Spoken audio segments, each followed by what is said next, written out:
Hello and welcome to this panel discussion as part of the Calvin Symposium on Worship. We're glad that we have guests here for a discussion, and we're glad that all of you who are watching have joined us as well. So thank you for that.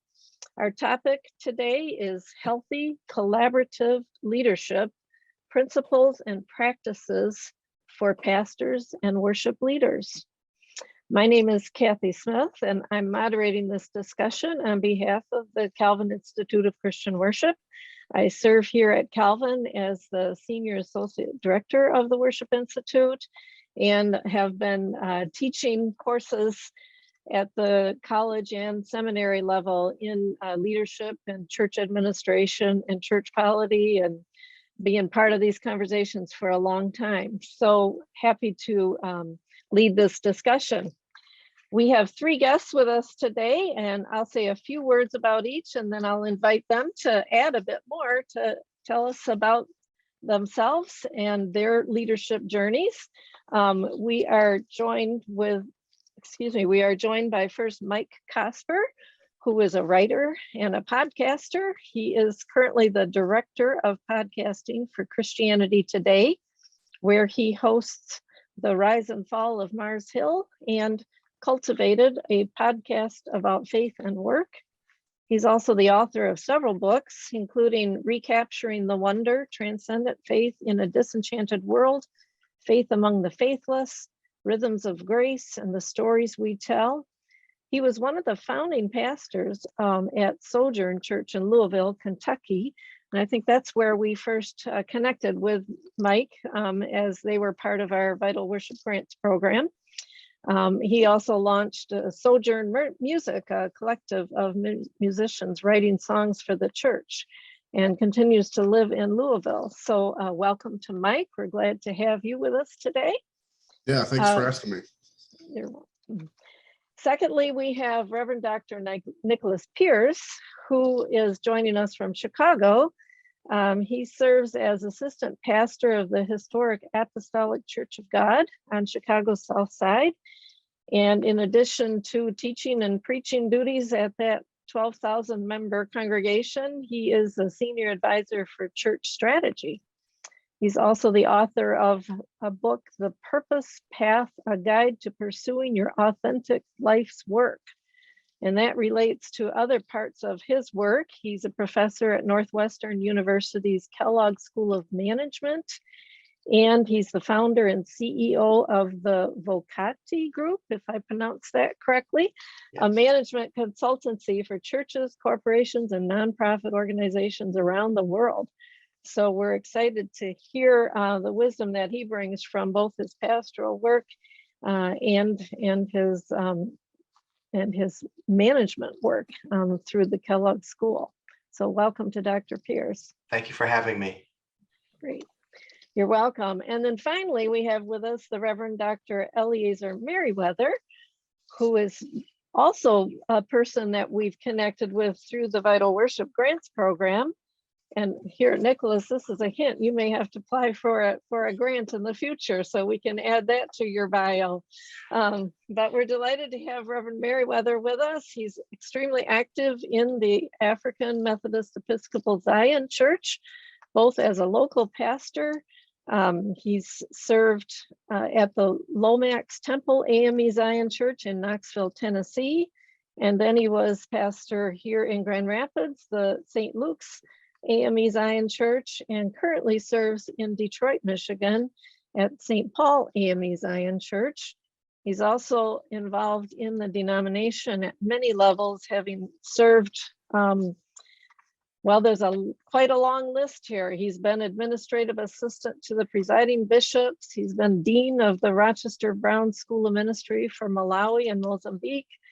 He's directed a leadership training institute, has been conference secretary and regional advisory boards, and director of discipleship formation, a lot of different roles here, and recently was elected a general officer as the executive director of church growth and development of the AME Zion Church Connection. So we're really grateful for you to be with us as well, and for the experience that you bring. Now I'm going to invite each of you in that order again, starting with Mike, to say a little bit more that you choose to say about yourself and your role. How do you understand your role as a leader and your journey into leadership? Mike?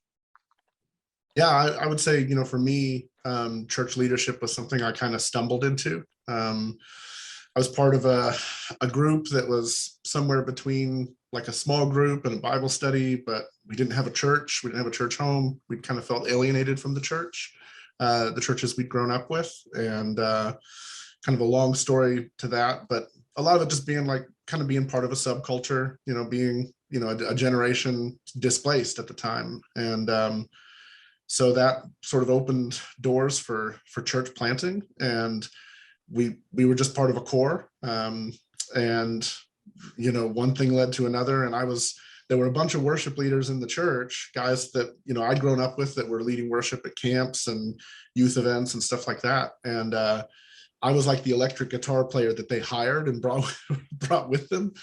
And so the leaders of the church plant were like, well, if we hire that guy, he might get us everybody else. And so that was how I sort of stumbled into church leadership. And I was on staff at Sojourn for 15 years, and was able to be a part of just some beautiful and incredible things, and also able to learn a lot of hard lessons along the way. And I'll just add as well, it's another aspect of my perspective has been, we launched a church planting network in 2010.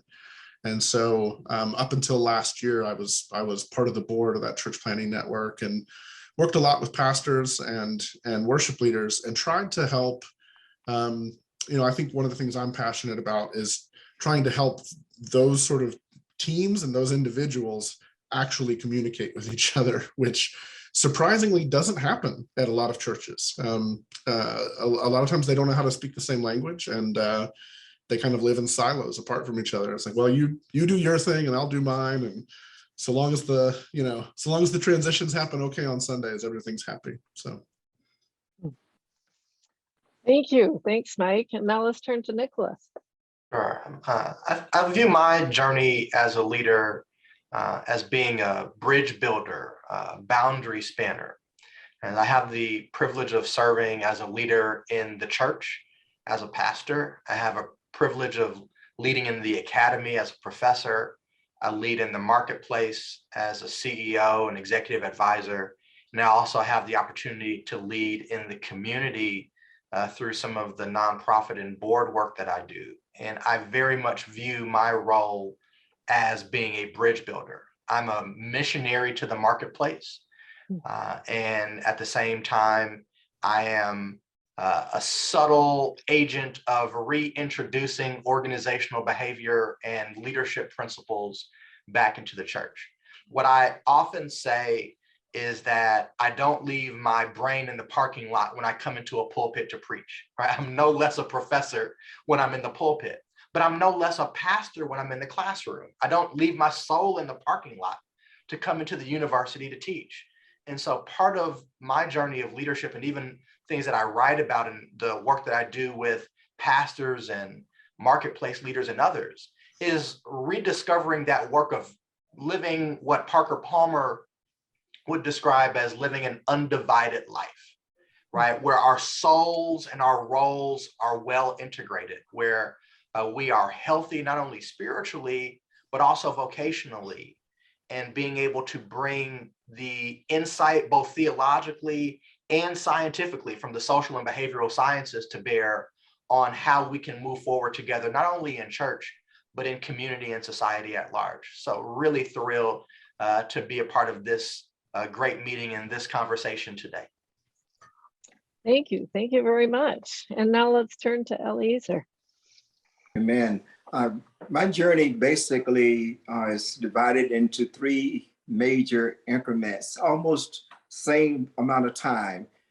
First, I grew up on a farm, so I'm a farmer, I guess you could say, from growing up. But also I learned leadership and found myself in leadership roles early on in life, even in my local church growing up, class president, etc.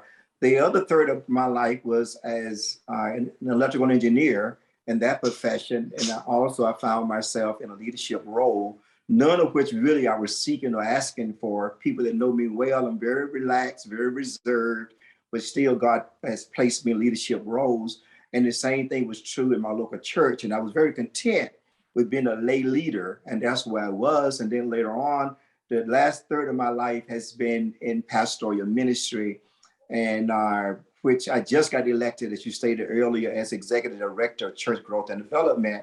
And now I will be responsible for providing leadership for church growth with our entire denomination, and that's international, on 5 churches on 5 continents, as well as revitalizing congregations and planting new churches. Leadership is my passion. As I read scripture, I find that whenever God gets ready to do something major, he always calls a leader to lead the effort.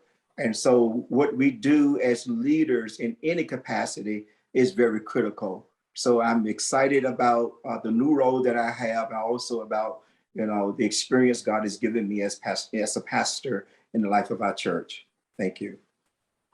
Yeah, and thank you. And if I could just add a few words about the reason that I'm moderating this discussion. I too have been a pastor for 20 years now, served in a couple of churches, and more recently, of course, I've been serving at Calvin. And I appreciate what Dr. Pearce was saying about being a pastor in the classroom and being, a teacher when you're in the church, and how those roles come together. And I really think, and I think all of you understand, that there's a pastoral nature to all of our leadership in whatever setting we're called to be in.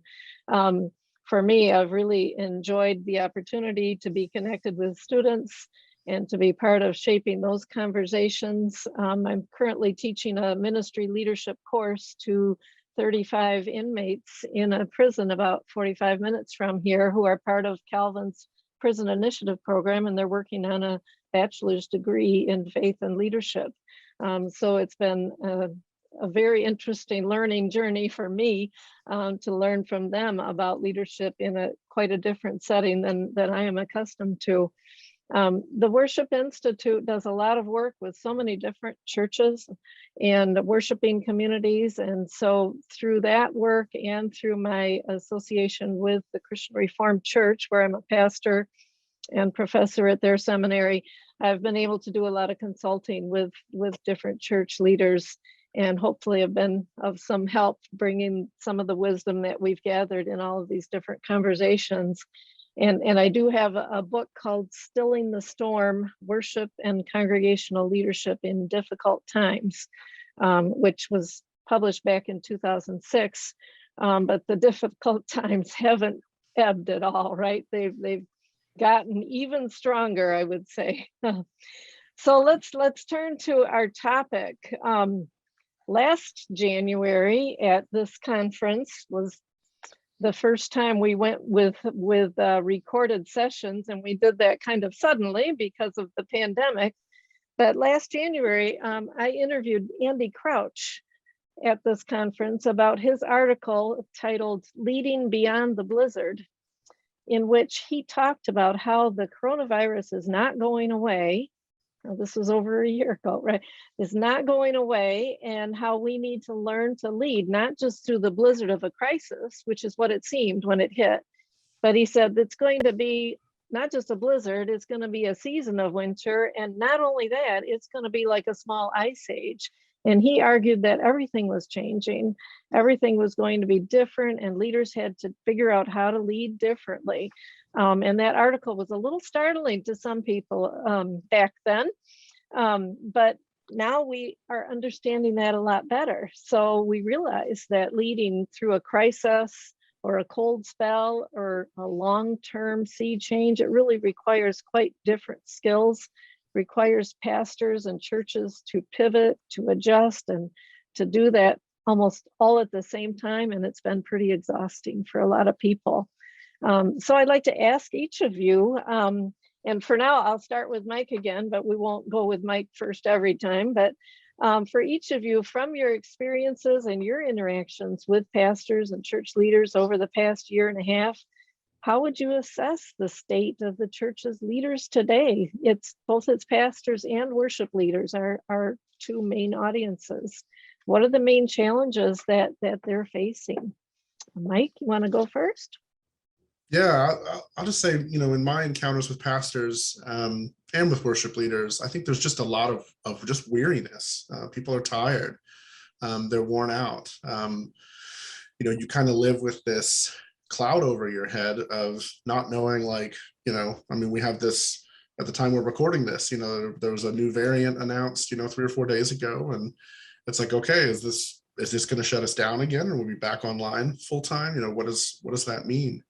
So I think there's weariness about that. I think there's the other thing I'm hearing a lot from my circles is there's weariness about sort of the whole spectrum of political, cultural tensions. And I think those are interrelated phenomena. I think there's deep cultural anxiety about what on earth is happening because of this pandemic.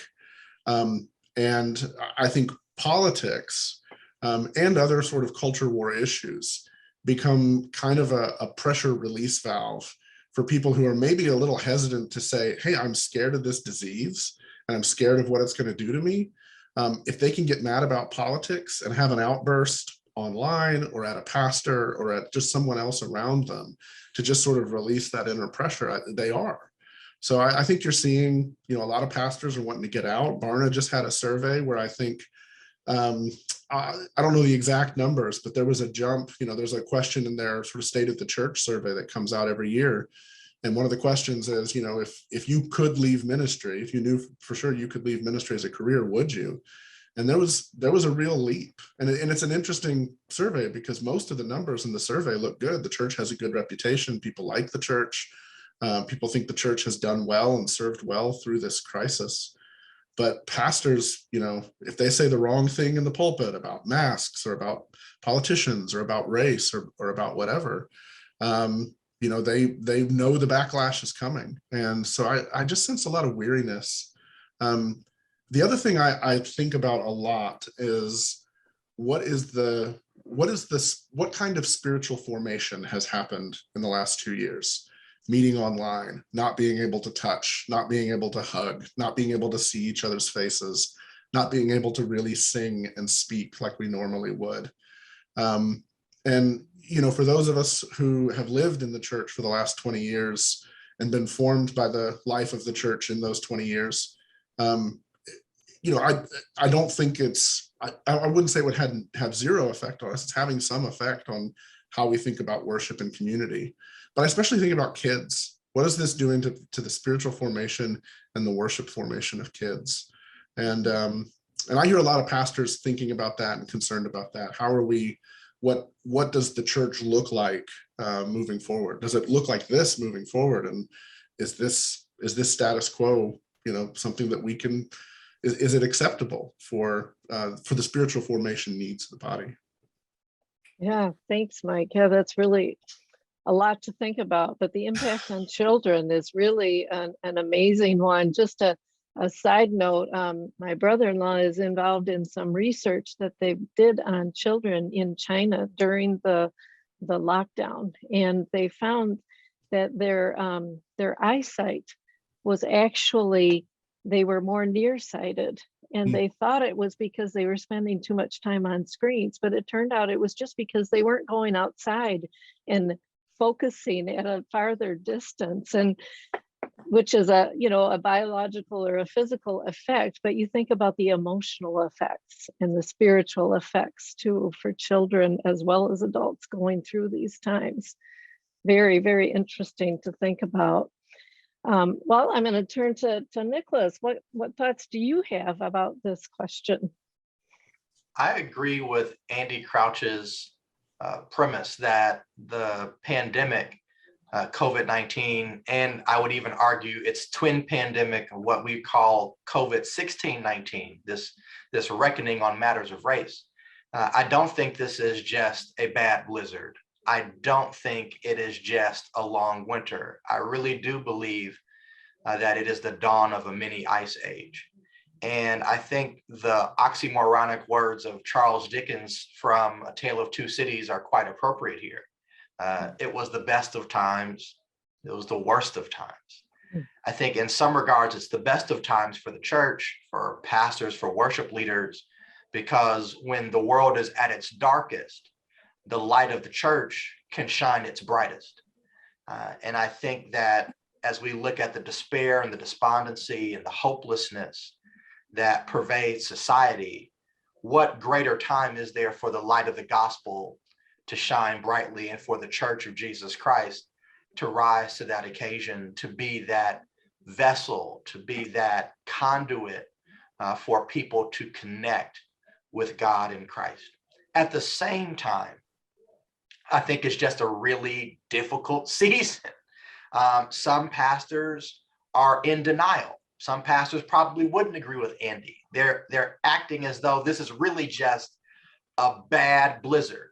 And if I can just hold out until the snow stops, we can go back to normal. These are pastors who have skated through the pandemic as though it was just a modest disruption to their regularly scheduled programming. So they've closed things down and they've stopped doing things, waiting for that moment where they can flip the switch and invite everyone back into the building en masse, or have all the meetings and have all the things and just kind of get back to the winter of 2019 as though that's coming back. The same is true for worship leaders. I'll worship into the camera as long as I must, but then when the people come back, then everything will be back to normal again. But I think there are others who are a little less in denial, and they're more open to embracing the fact that this season of diasporic disorientation has some long-lasting implications.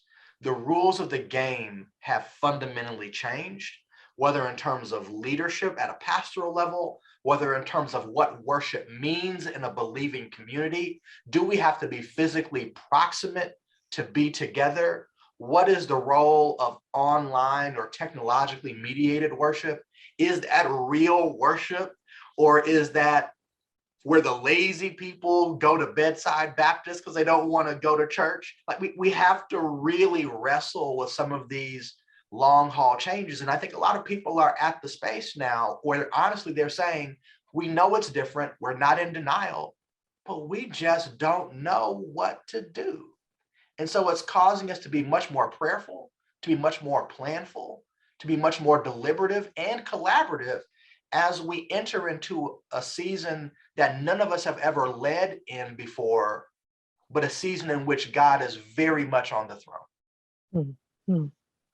Oh, thank you so much. Lots of things to talk about there. But what would you like to add to our conversation, Dr. Merriweather? My experience has been in working with pastors, and as a local pastor myself, has really been a combination of weariness and excitement. I find some, when the pandemic first hit us, really didn't know what to do in terms of how to maneuver and continue to hold worship and do ministry. However, in our church denomination, we're blessed because our national church leaders, which we call our board of bishops, called national meetings to help give us some guidelines, and even form a national task force committee on how to go about doing ministry and reopening our congregation or continuing to do ministry. So that was very, very helpful. And I was privileged also to serve on that task force. Dealing with the local congregation, I think God allowed us to, I say, do well from the standpoint that the critical part for leaders, I think, is to keep the people engaged and connected, which I think we were able to do. And that helped a lot. And I know some other pastors who did the same thing. And we shared information one with another about what we thought or we think will work. But the critical question that we asked within our church denomination, and I asked within our local congregation, is the questions. One is, how do we continue to do ministry now? The point is, the church is not a building. So the fact that we can't enter the building does not mean we cannot continue the ministry of the church. So how do we do it now? During the pandemic, what would our ministries, or how will we do it when we first reopen? Because we believe that we will open in a phased approach and not just jump right back in. And the third question was, and is, how will, what would the ministry look like post-pandemic? And the point was that the picture is still being painted, and we don't know at this point, what the final outcome is going to be. That may take some years. So we believe that we are evolving, we're emerging to be something different. And what would that look like? And the best way I found to do that really is to manage change as it happens. You slowly adapt to things so that it would not be culture shock to our churches. So, and our church denomination, again, I think it has worked very well for some are okay, and some I think are not doing so good. But most, honestly, that I've had communication with have said that their attendance has increased, and so has their financial giving has increased. So, those are the ones that manage well. Others are just, kind of even keel, and some are still wrestling with trying to make those changes. Mm-hmm.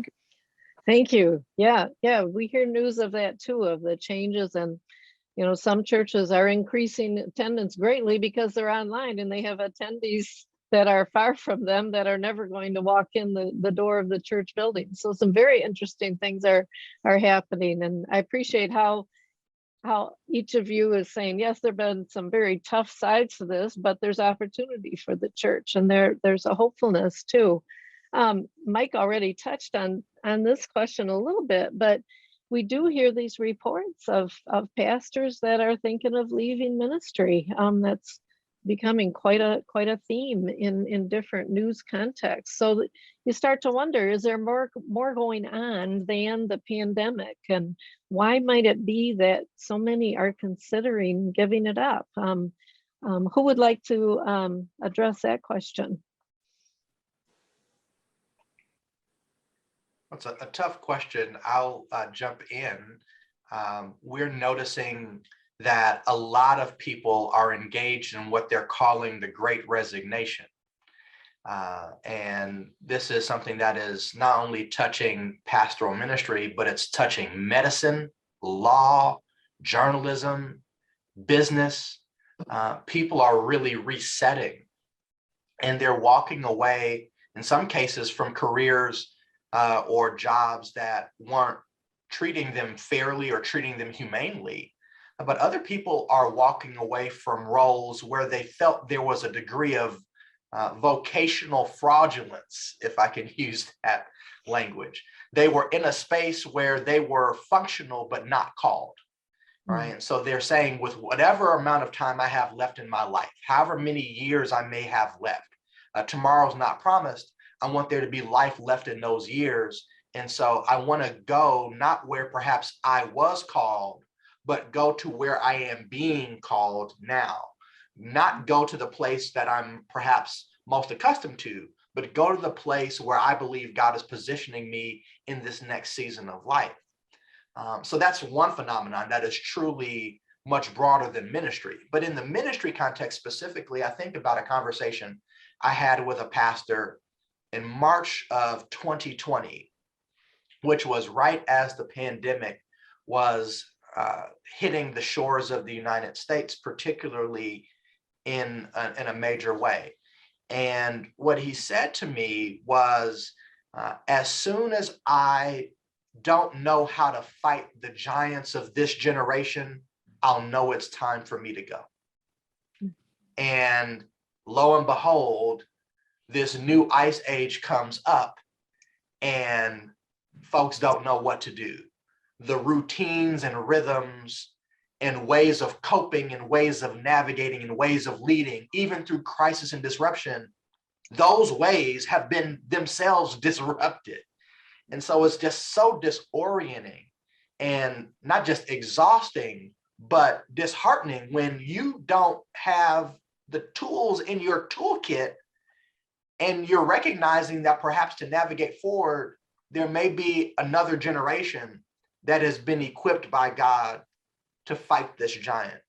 And so, but beyond the weariness and the fatigue that so many have experienced, I think there is something of a changing of the guard, and that there is a stirring, people recognizing there's some wisdom I have, but then there's some strength and energy and vitality that the younger generation has. And so I can pass the baton on purpose, whereas they can benefit from my wisdom, but the church can continue to benefit from their energy and fresh vision. That's so interesting. Yeah. So people passing the baton or realizing the situation's changed, and maybe that my effectiveness or my role here has changed, but that also that idea that more broadly, a reset. So many people are thinking, is this what I want to be doing with my life? And maybe, yeah, being confined to our homes for a long time, you do get introspective and start to think about that. And those are really good thoughts. Mike or Eleazar, what would you add to this conversation? I've read articles where people are leaving the ministry because of the challenges, especially during COVID-19. However, my personal experience within people within our denomination and people outside of our denomination, I don't know that is any greater, a greater number leaving the ministry now during the pandemic than it was pre-pandemic. For just general information I have, it seems to be about the same. However, as stated earlier, the challenges are different. And what I do find, though, a lot of people realize the importance of engaging the younger generation, as was said earlier, because they have a critical role. Now, we're thankful in our local congregation, we had a technology committee in place. So it really wasn't difficult for us to make the transition, but others had to, establish one and learn how to do or what to do. Some say, I don't do technology. So you've had those challenges, but as far as maybe like leaving the ministry, I really don't know that the number is any greater now than it was, again, pre-pandemic. It's just learning how to maneuver through these challenges that we have now. So. Thank you. Thank you. Mike, anything to add? Yeah, I would say, I've definitely, I would say from where I sit, I'm seeing definitely some different things. And I think, I think some of it is like, I live in kind of a weird cultural space because like I'm a white evangelical, which is not a weird, is a majority space, but I'm like a younger Gen X and part of this, part of this community that really bought into a vision for city renewal and cultural renewal and kind of a different vision for how the church was going to engage in politics. And that's kind of where we lived in for the last 20 years. So post 2016, there was a cruel awakening for a lot of us who thought, wait a minute, like what's happening around us? What's happening to the leaders around us? And what's happening with sort of the political climate that's evolved here. And again, I don't want to get too far down the rabbit hole, but I mean, they talk about sort of white evangelicals, 81% of them being very pro Donald Trump, very, very bought in. And there's a lot of ways that demographic breaks down, where you break it down who goes to church and not, it looks different. But that said, there's no doubt that a lot of people who are like me have felt like a minority for the last 5 years amongst their white evangelical community. And that's the place where I would say when I hear people saying I'm tired of ministry, I have a friend who, the Sunday after January 6th, made some comments from the pulpit about, like lamenting what was happening, the divisions in our country and all of this. And he ended up resigning a few weeks later because he got such a flood of angry emails about stolen elections and all the, just all the stuff you hear, all the sort of Fox News stuff you hear. And he said, I signed up to marry people and bury people and to preach the gospel and to present the sacraments and the table, and not to navigate, cable news talking points. And that's what so much of my life has become. So I think some of that was obviously that pre-pandemic stuff that just continues. And there's a sorting there that I think is going to go on for a long, long, long time for some of us. But I also think there's a related thing, which is that this name, this word evangelical, doesn't necessarily mean what so many of us thought it meant to people in our own constituencies. And so that's the other dynamic I hear, is people saying, again, I wanted to be a pastor. I wanted to walk with people through this thing. And it feels like, either there's the sort of political pull, or there's sort of the spectacle hype, keep us entertained, and then pastors who are like, let's talk about word and sacrament. They just feel like they're yelling at their congregation to eat their broccoli every week, and they get worn out on it. So. Yeah, thank you for naming some of those things. That's certainly what I'm hearing from pastors too. And yeah, whatever the topic it is, but if they get into a contentious situation, it just seems like fuses have been short over the last 18 months, and too many people have either resigned or been asked to go. And there's been a lot of pain out there in a lot of different contexts. Next I've got actually some individual questions for each of you, and it brings us into this topic a little deeper. So first, starting with Nicholas, now you are a professor of management. You're engaged in coaching leaders and preparing future leaders and pastors while you're a pastor, as you noted. How has your teaching and coaching adjusted to this current context, and what do you find most needed in working with current and future church leaders today? I think one of the biggest shifts has been the move to virtual. One of the most tried and true tools in the leader's toolkit is physical proximity, right? The ability to be in the same air bubble with someone, the same hospital room, the same sanctuary, the same conference room, to be able to put your hand on someone's shoulder, to be able to look them in the eye, not in a camera in the eye, but in their physical eye, and feel something. But now the move to virtual has changed everything, whether it's teaching in the classroom, these masks where you can't see people's nonverbal communication, even though now we're in the physical space together, which we've longed to be, but now it's physical, but mask mediated. And like, how does that work? I can't even tell what you're fully thinking or feeling now in the way that I could when we were on screen, but I want to be in person, but I want to see your face. So that's just complicated. Teaching, coaching, preaching is just all complicated in that regard.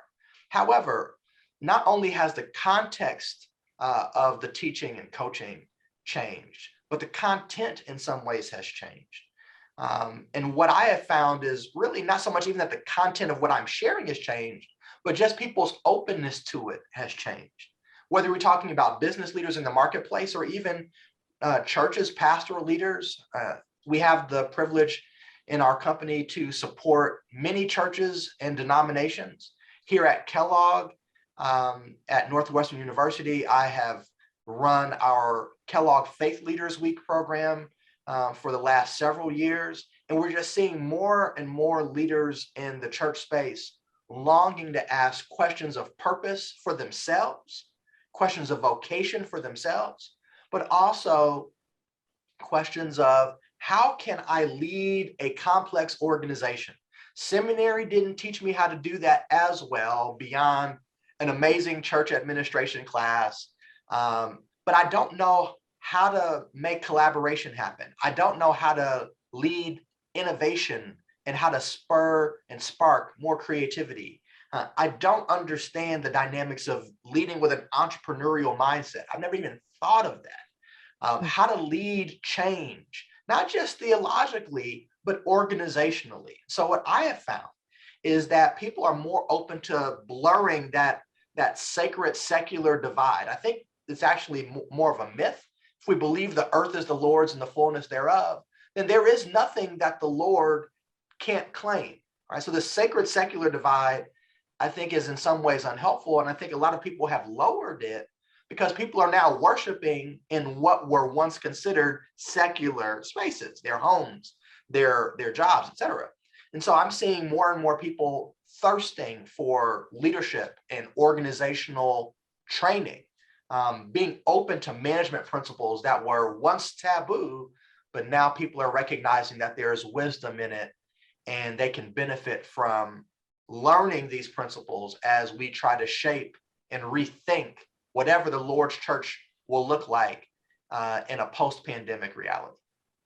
Okay, thank you. So there's opportunity here for some of these leadership principles to really take hold in a way that maybe they didn't before we were in this situation. I'm going to turn to Eleazar now and recognize what you said before, how you moved from, the engineering business world into the church. You've been involved as a pastor, you've served your denomination in different roles, and I know from previous conversations you have an interest in the polity of the church. So say a bit to us about how you think being part of a denomination, a structure, how does that both help and challenge pastors and worship leaders today? How does it both hopefully provide some support and encouragement and also some accountability? Could you reflect on that for us? Sure. It's my honor. One of my favorite topics, we're really doctrine and polity of our church. I think it helps us from the standpoint that we have a proven structure that's been passed on for generations. However, I contend that the church has passed on to us principles, but being people, sometimes I think we get locked into practices, and there's a distinct difference between the two. And so that then creates what I call generational tension. One generation is stuck doing it this way and call that the polity of the church. And the younger generations, say, well, hey, we're not going to do it this way. We want to do it another way. So I argue that, and even in a church denomination and I teach, we only have the responsibility to pass on principles. Each generation will determine their own practice of everything. That's part of life. So we're encouraged because we have a system in place. In fact, we call it our book of discipline, and that's our polity, and that's the church. That's our church law. Our doctrine is included in that. So it's wonderful in that regard, but it's not all. And just being honest, and our church leaders are aware of this, it's not always embraced. Sometimes it's seen that it's something that's forced upon us, and we don't see how it's going to work in today's world. Well, again, that becomes principle versus practices and things like that. So it really is very, very helpful. At the same time, if it's not used correctly, and understanding that even the way we do it is a practice. I'm practicing the principle, but I can't expect the next generation to do the same thing the exact same way. It just doesn't work that way. And so I think when we can shed light on, I'm passing on to you the concept of what we believe the scripture is teaching. And you tell us how you can better do this in today's world. It better works for us. But we have challenges like all other churches, in trying to maneuver through the polity of our church, because some people do see it as antiquated, it's outdated, it needs to change, and not always realizing it really is built on spiritual principles. The other part of that is that it is a system of accountability. Every leader's role is well established and clearly stated. So in fact, in our church, we have to give a lot of reports. And the main one is what we call our annual report. Every pastor must report on pastoral leadership, their pastoral labors, which includes your sermons, visitations, things like that, funerals conducted with a report on that, the financial state of the church, the spiritual state of the church, members, new converts or conversions, things like that we have to report. The lay leaders have to report quarterly, we call it a quarterly conference where they give accountability of their stewardship. What have they been doing the previous 3 months? So we have a wonderful system in that regard. However, just like everything is, getting people to really buy into it nowadays. And I believe sometimes it has more to do with the way we teach it, rather than maybe trying to, as I said earlier, extract the principles from it and bring it into today's world. And then even, as far as engaging the young people, I have lots of young friends, even sons and daughters in the ministry, and I often refer certain questions to them.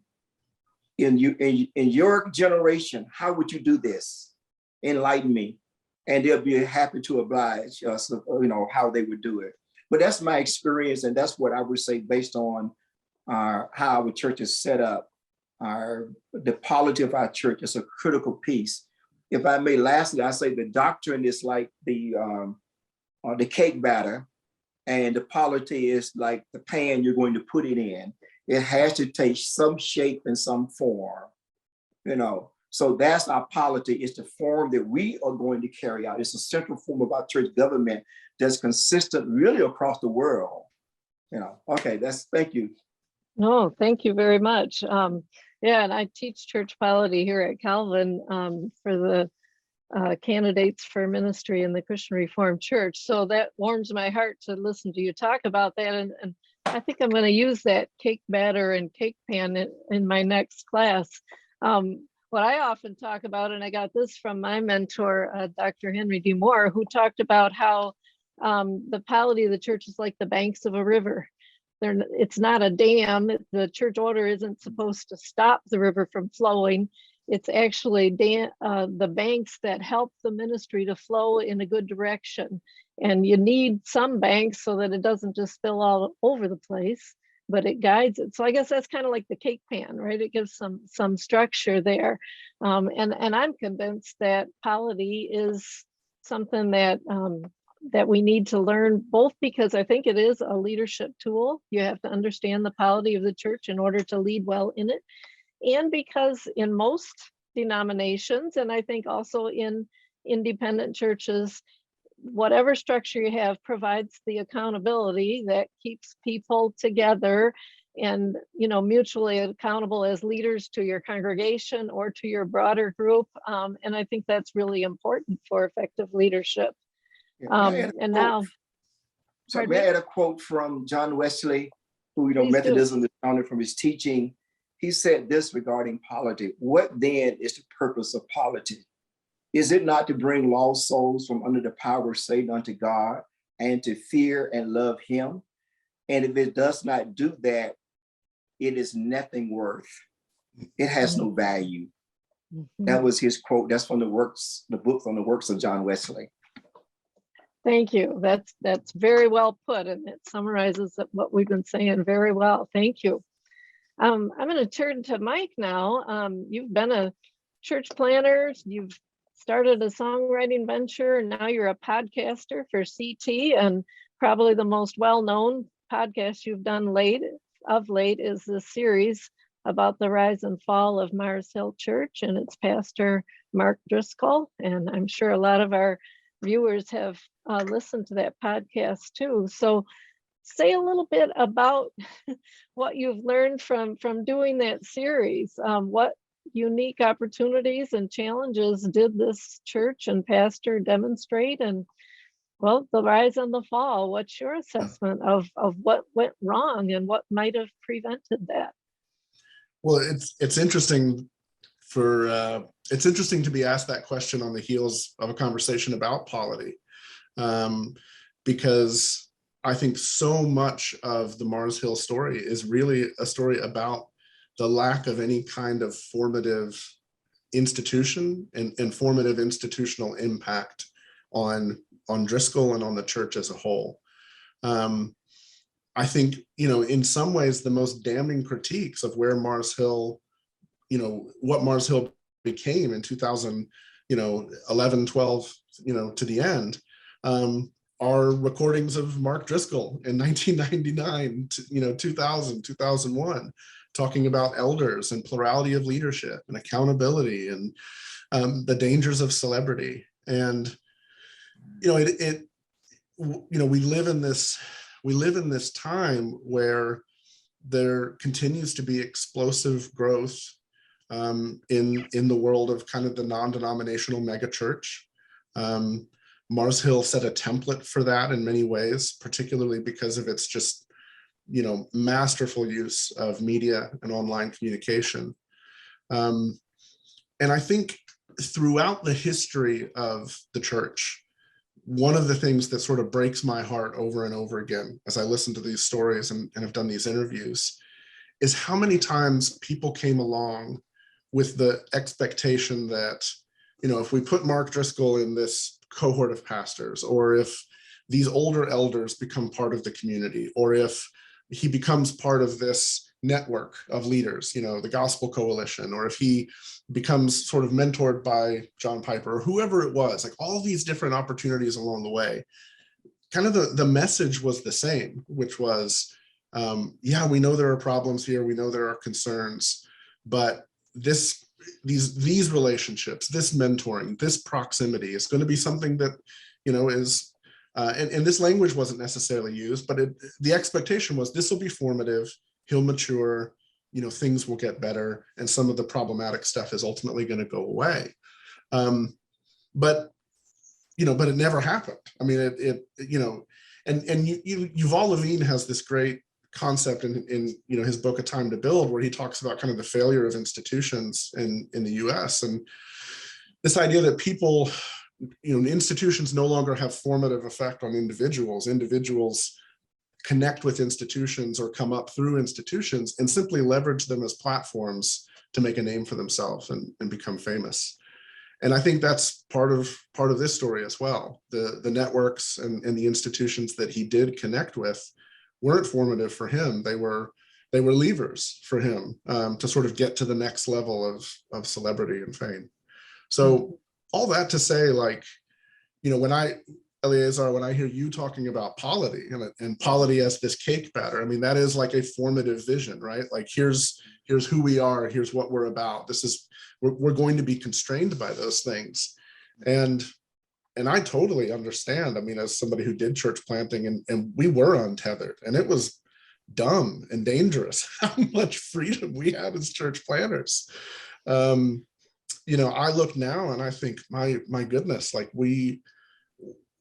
I want to be part of, and I don't know what it looks like, but I want to be part of something generationally where we do have formative kinds of structures, formative in the sense of accountability, formative in the sense of even just formative in the sense of wisdom, because there's just a deep arrogance that undergirded a lot at Mars Hill as well, where it was like, well, we started fresh, we're doing it new, we're doing it different, we're doing it better than anybody else. We don't sing your songs, we don't do counseling the way you did counseling.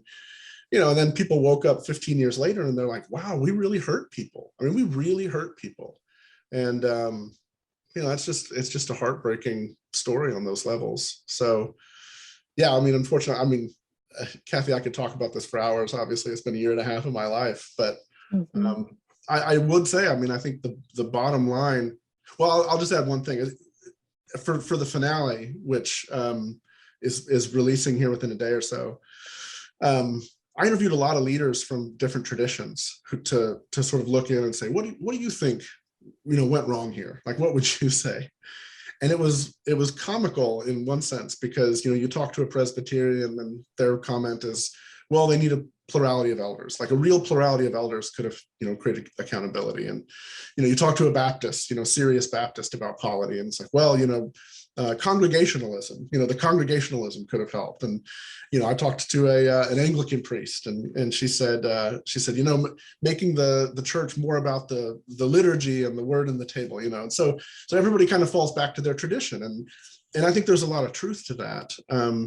But part of the reason I think there's a lot of truth to that, it reminded me of something Dallas Willard once said, actually about politics. He said, pretty much any political ideology would lead to utopia if everybody in society agreed, to just obey the 10 commandments. And I think there's some truth to that when it comes to church polity and governance. If everybody obeyed the 10 commandments, any one of those systems would work. But, you know, at the end of the day, you know, I think it was Seneca who said it, character is destiny. You can't get away from that. Character is destiny for leaders. Character was destiny for Mars Hill. It continues to be for Mark Driscoll. This story will happen again. And, you know, I think if nothing else, I hope the church learns to be, you know, slow to lay on hands, as, you know, the Apostle Paul told us. Thank you. Thank you. And yeah, I'm sure there's a lot more that could be said about that whole situation. But let's broaden out the question a little bit more, to think about, well, how do power and authority function in the church, especially with church leaders, and then how does the polity or the governance system, or lack thereof, play a role in how that goes? Maybe I'll turn to the other two a minute to see what reflections you have on that topic. Who wants to go first? I'm sorry. I saw you preparing to speak, Eleazar. I'll go first. Thank you. Again, within our church denomination, it is well structured. And really there's a balance of power.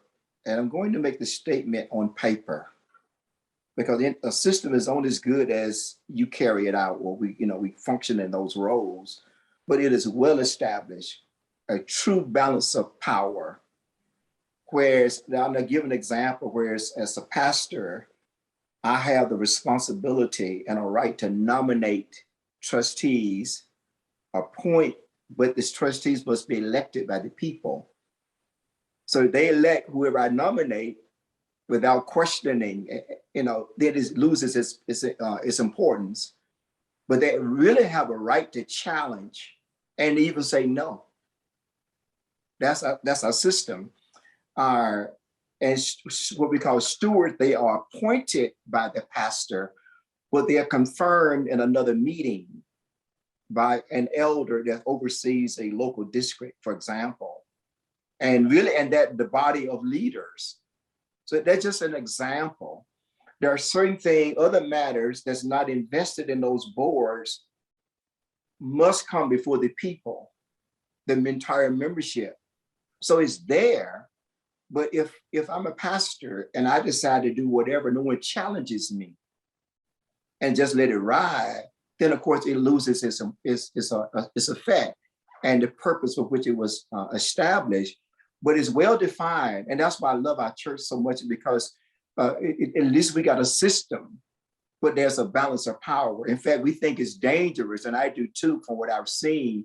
We have to hold each other accountable. Otherwise, we've got a real danger, because I call it because of human brokenness. Too much power can be, I won't make it an emphatic statement, but can be very dangerous. I've seen it too many times, where if the people feel intimidated and they won't speak out, I've seen leaders take advantage of that. And at the same time, I have to be honest, sometimes I've seen people intimidate leaders, group of lay leaders who got a powerful hand in the local church. And I've seen it go both ways, but the point is that it is designed in a manner that for us to carry out our roles, and then there's a balance of power, and the church is much more healthier that way.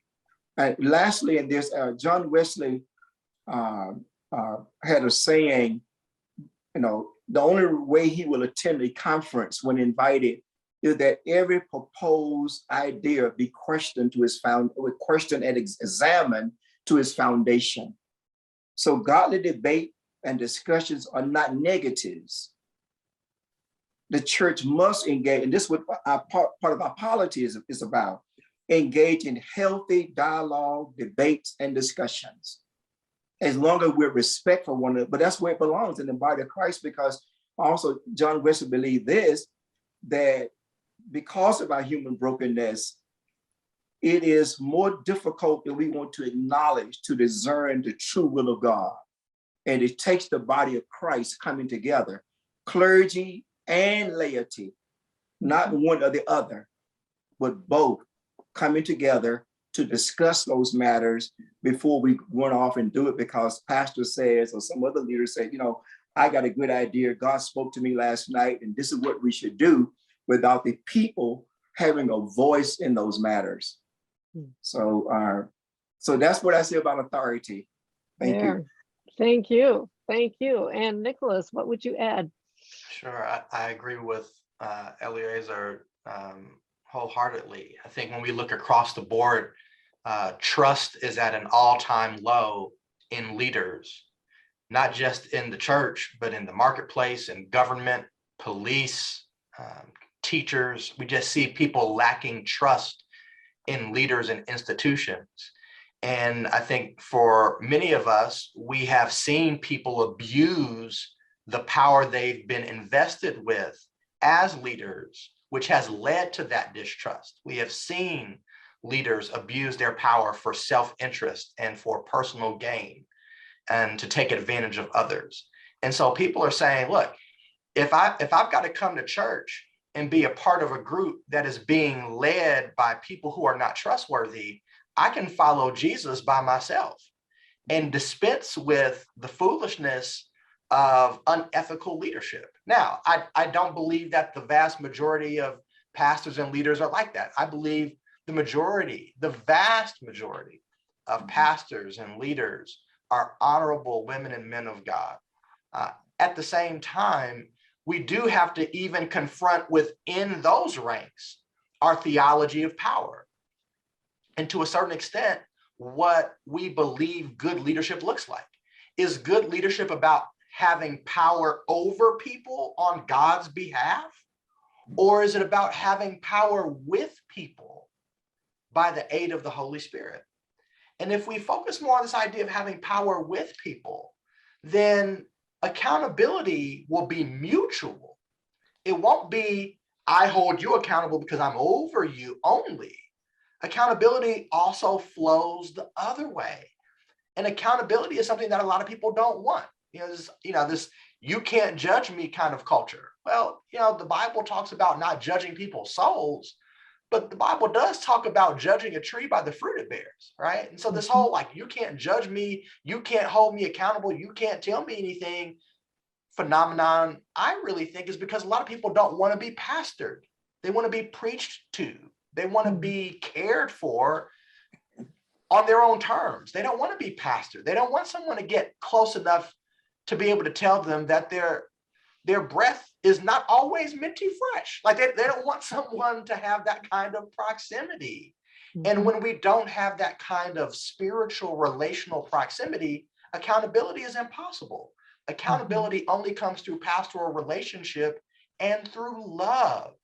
I can't hold you accountable if I don't love you and you know that I love you.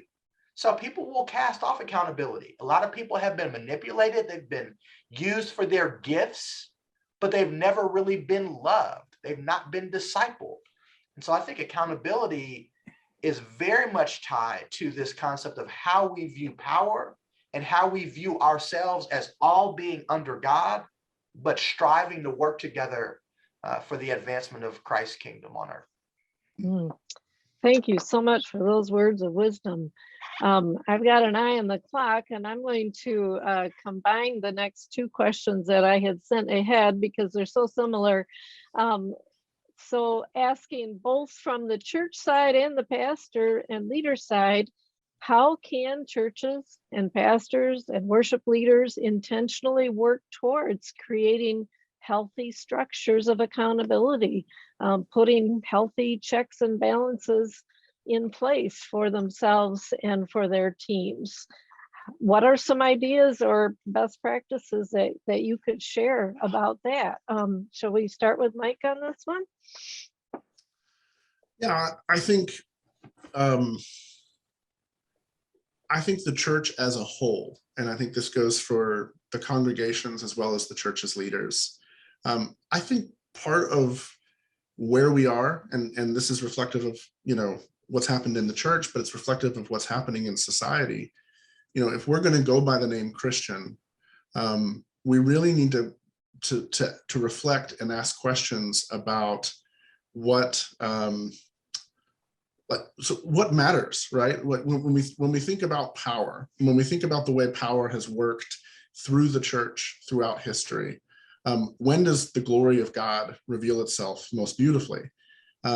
It has not and has never been when the church has been connected with empire. It's never been when the church has been at its most culturally, quote unquote, powerful.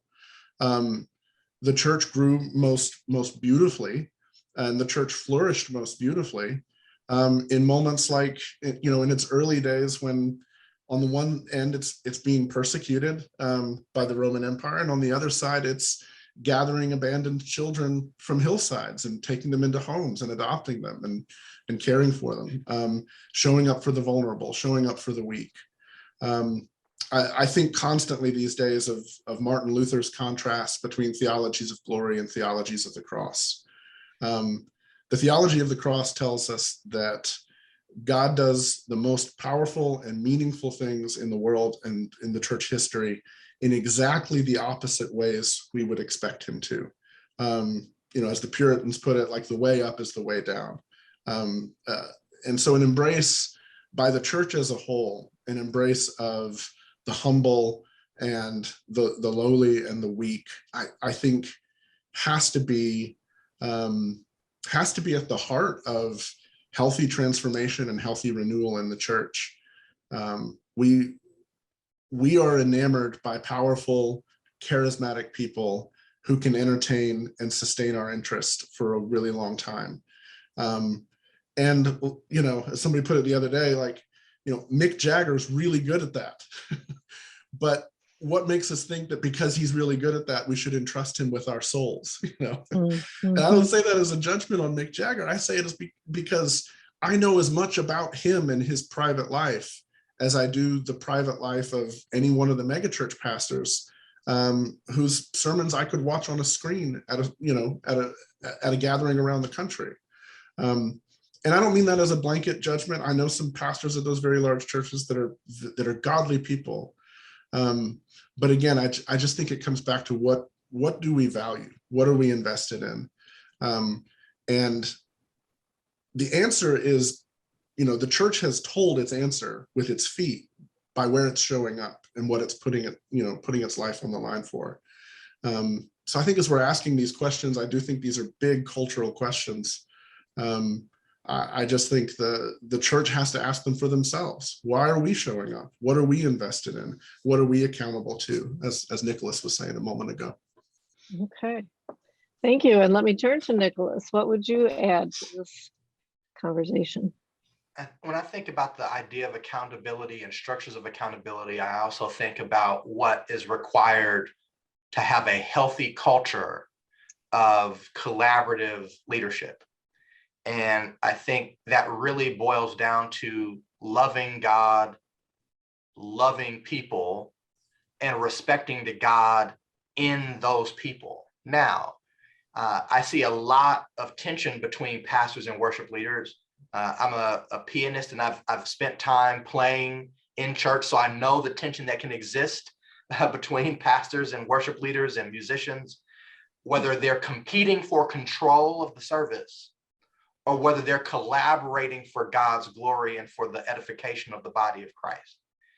In the best of times, pastors and ministries of music can be collaborative. The question becomes, why are people in the seats they're in? Why have you appointed those leaders to serve in the spaces they're in? If you chose them because of God's call and because of God's anointing on their life, then you have to trust the God in them, that God is using them too. If you appointed these people because of their giftedness, but not because God called, or perhaps you appointed them for political expediency or convenience, you did what Mike just alluded to. You laid hands too suddenly, right, for reasons that were not so much led by the Spirit of God. Well, you've made your bed and now you have to lie in it, right? And the fruit will be the result of the seed of why you went down that path, right? So I really believe it's back to basics time for us as churches and church leaders. It's prayer, it's deliberation, it's being open to the Spirit of God, it's loving God, loving neighbor, and certainly letting that love begin within the household of faith. Thank you. And Eleazar, any words you have for advice for creating healthy structures of accountability? Yes, well, I use a lot, and I think our church denomination does too, Exodus 18, which I think is a perfect model, the teaching that Jethro gives to Moses. And also I see that played out in the building of the tabernacle itself, the exact same model. So I see leaders, or the pastor, or whoever the leader, the head leader may be, is to engage the people in the work. That's the long and short of the story. Of course, there's a process we have to go through before we can engage them in the work. But that's it. None of us are called to do all of this by ourselves. There's an old saying about, we're not called to do the work of 80 people, but to put 80 people to work. Mm-hmm. And we're much more effective, much more efficient, and everything when we do that. And so I see that as the challenge, and really the church polity and governance, all of that, it really is about engaging the people in the work and making sure that they are equipped for the work. They are encouraged in the work. They are enlightened. They are in, I call it, the other one I use, they're enfranchised.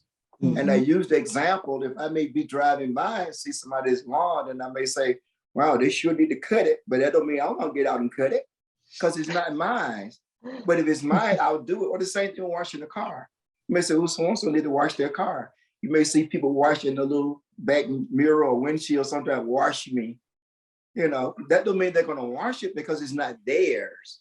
They don't feel enfranchised. And so many times I come across members who feel that they are just spectators, if you will, or pew warmers, but not really engaged in the ministry of the church. And so God gave me this from the very beginning of ministry, to actively engage every member in the life of the church, in the ministry of the church. So I see that as something that is challenging for us to do. I love that idea of empowering people for ministry. And it strikes me as leaders that takes both some courage and it takes a lot of humility too, to share the leadership and to set up those healthy collaborations. Yeah, this is great. So, okay, last question. A year ago, I had a panel with this conference about leadership in anxious times. And, we were dealing with the beginning of the pandemic there, and we said 2020 was such a difficult year. Well, 2021 hasn't been easy either. So the question remains, we look forward to 2022. We're hoping that it's better. But if you're talking to a pastor, a church leader, what nugget of advice would you give for this person looking ahead to another year that might not be easier? What advice would you give to them? Let's see. Can I ask you, Eleazar, to go first, and then we'll go to Nicholas and then with Mike? Sure. I believe during the time of, let's say, anxious times, people really look to their leaders for leadership and to help navigate them through. Not that we do it all by ourselves. We've had teams. Our health ministry at our church has been very instrumental. Our technology committee and so many other ministries of the church has been very vital to this process. And I've said to them, this is your moment to shine. And they have done that by, engaging. So I would say, keeping the people connected. The Lord gave us this idea. We call it drive-by visitations. Let's turn drive-bys into something positive. And honestly, it has been so rewarding. There were literally some Sundays after church, we have a caravan of people. Sometimes we're out 4 and 5 hours, going all over the place, just driving by, not adhering to all of the protocols that was in place. But the point is, it can be done. I think that the moments of challenge is also our greatest opportunities. I really believe that. This is a golden opportunity for the gospel of Jesus Christ to get out to the world and to touch lives that we may not otherwise touch people. And lastly, this, you would believe the number of neighbors who would notice and come out of their houses wanting to know what's going on here. And even it would expand to going to them and praying with them during this time of pandemic. So I see it just, stay focused. The ministry is still alive. God's still calling us to do what we're supposed to do, in spite of just finding more creative ways of doing the exact same thing. Amen. Thank you for that. Nicholas, final words from you. I'm again grateful for the opportunity to share with everyone today. I'm reminded of the word of the Lord in Joshua chapter 3, where the children of Israel were getting ready to cross the Jordan, and the Lord instructed them to send the Ark of the Covenant across first and to stay about a half mile back so that they could see where they were going, because they'd never gone this way before. And I think we're in a moment where we have to confess we've never been this way before. We don't know where it is we're going. We don't know what post-pandemic will look like. We're not there yet. But we do need God's presence to go before us. We do need to be sensitive to following the lead of the Spirit of God.